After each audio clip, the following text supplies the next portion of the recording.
Alright, I'm gonna talk about some random bullshit regarding these things. The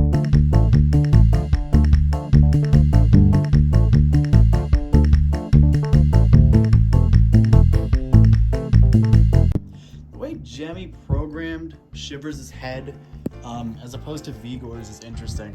With Vigor, originally, his eyes would turn in the opposite direction of his head, while Shivers's would turn in the same direction as his head. Now they only turn really one direction, but they loop back around, obviously, for mine, just because the programming is a little wonky. But it's interesting. It's almost like they're trying to make Vigor seem more like conniving and Shivers seem more jittery, and I like that. Even with the limited tech, I like that that's like a little detail in there that they kind of added.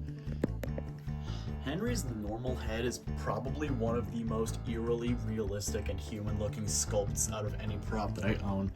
Not as much the paint as the sculpt. Something I've always found very strange between the Bloody Bag of Jokes models is how the new one has more of a neck than the old one. Like, the old one is stuffed farther into the bag. The new one sticks out more, which I like better. I always find it weird that Nibbles was never given, like, a ruffle. I feel like, considering he's an SVI clown, I would have expected him to be given a ruffle. I don't know why, but on pretty much every Lord Raven I've ever seen, the arms are always going to be slightly uneven. Mine are pretty uneven. I don't mind it. I don't really care. But it's just a thing. You can repose them, obviously. It's SVI arms. You know, despite how simple Bite Size is, he's one of the shittier built props that I own. Which is weird. He literally just has a shaker motor. Like those Sunstar clowns with shaker motors in them, those things can last forever. Those things you can put outside in a damn hurricane and they'll be fine. But Bite Size, you nudge him the wrong way and he's dead. Bone Collector, Deadlift, and Toxic Zombie are a weird they're a weird trio of reskins. Toxic Zombie came first, and he had the fastest head movement. I'm getting him soon, by the way. Just thought I'd mention. And then after that, it was Deadlift, and he has the slowest head movement. Even when he was new, his head movement was significantly slower. And then Bone Collector's is pretty much in between. Toxic Zombie will make a bunch of loops, like, of his head turning, because, you know, his soundtrack is longer. And Deadlift will only, at least my Deadlift at this point, only makes one turn of his head. And Bone Collector sometimes makes two before he hits the relay. All of their programming is very interesting. The way that YJ programs their props has always been very odd to me. By the way, Toxic Zombie, for some reason, has, like, a fucking cut in his audio.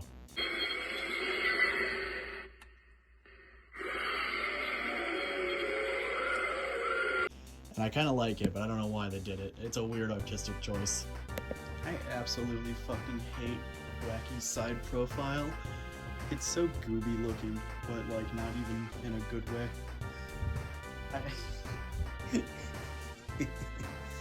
Yeah. You know, a lot of people complain about Cuddles having a half head, but I honestly really am glad that he does.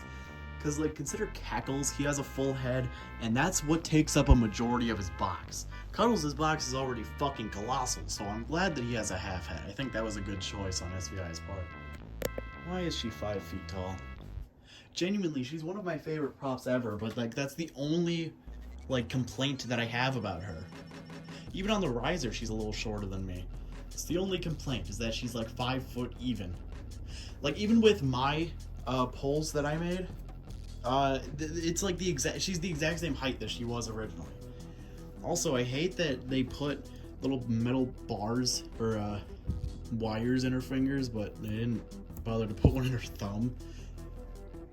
I still love her though. So I've always found it very interesting that Barnyard Butcher shares a lot of parts with specifically Zombie Clown. Like, his head mold under this comes from Zombie Clown.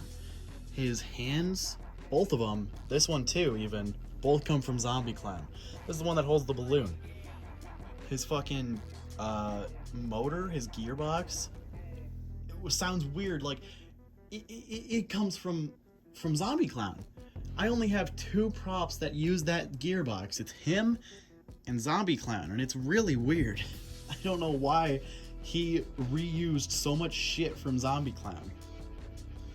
Also, his boot molds are really good. I like his shoes a lot. Same with Strawman's. I'm a sucker for good shoe sculpts. This is something that I'm really surprised hasn't been used on more props, being the like projection thing. I mean, Techie used this on a lot of like their tabletops back then. Come closer so I can see all of you. Like, come on, that's fucking sick. Why hasn't that been used on another prop since Untimely? I don't get it. It should. I feel like SBI should kind of go back to this. The servo props are either pretty alright when it comes to their programming or fucking amazing. Like Grim, I love him to death, but I really think that they did not explore the full potential of his programming, which I mean makes sense. He was the first try. Strawman, I think they did that much better with, and Carney Barker, they have done that the best with. Carney Barker is programmed so well that he's the only prop where it doesn't look like the digit eyes are totally disjointed from the rest of his animation. Because with the rest of them, it just looks like they're looking around aimlessly. Carney Barker looks like he's looking around with purpose.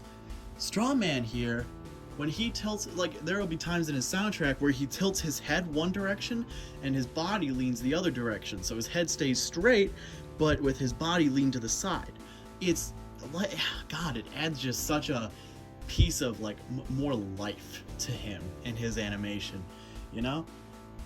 Grim, I really think they didn't capitalize on that fact as much as they could have, especially given the fact that he has eyes.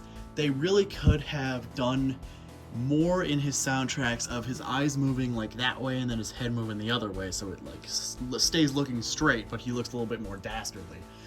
The only time they did that is when his head like looks down a bit, part in I don't know, one part of his soundtrack, and then he looks up. Oh yeah, your host is not here right now, and then he looks down and his eyes look up. That's the only time they really utilized that, but I really wish they could have more. That is something that I think they could have fixed on the 2022 model, but I don't mind it. I still love Grim to death. Why does Punchy's sensor stick out so much? I love this bastard, but that bugs me so much. Like, it's fine that it's on the neck. I just wish it sank in a little bit more. Also, there's Twitching Clown's head.